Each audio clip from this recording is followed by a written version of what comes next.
Friday night? Still too early to tell yet. Coach Myers he's wrestling with that a little bit, so I'll probably defer to him. See if anybody else has anything. Coach, y'all seem to have always had some short practices. How did that philosophy come about? Where did that start for you?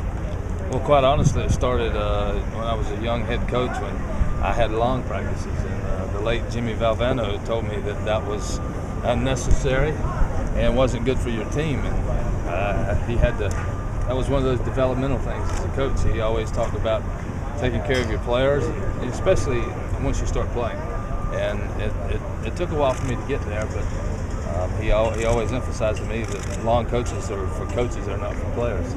And so I try to make sure we do the things we need to do. And this time of year, we try to get through practice, do some repetitions, and stay healthy. I think it boosts team morale. What does it do for these guys' mindsets? Oh, I think that they enjoy the time that they're out there. 4 hour practice is not an enjoyable time. It gets too long.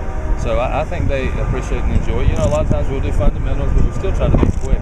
It's just one of those things that, over the years, I go back to when I was a young head coach and what Coach V had told me, and he was very successful. So you can't argue with my teacher at that point. First time y'all's done in and out in a while. What did you see from those guys?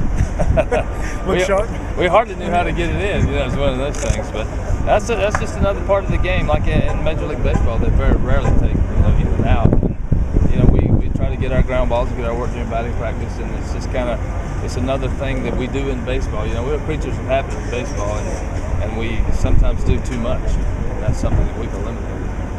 What about having a couple extra days, being in the winner's bracket? How does that help your ball club?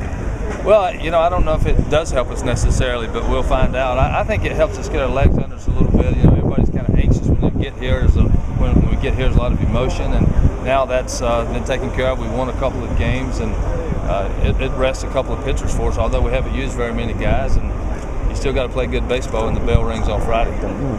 They always talk about guys being big-time coaches. You see that you're pushing all the right buttons right here. In terms of loses the ball club to where you pencil the guys in the lineup.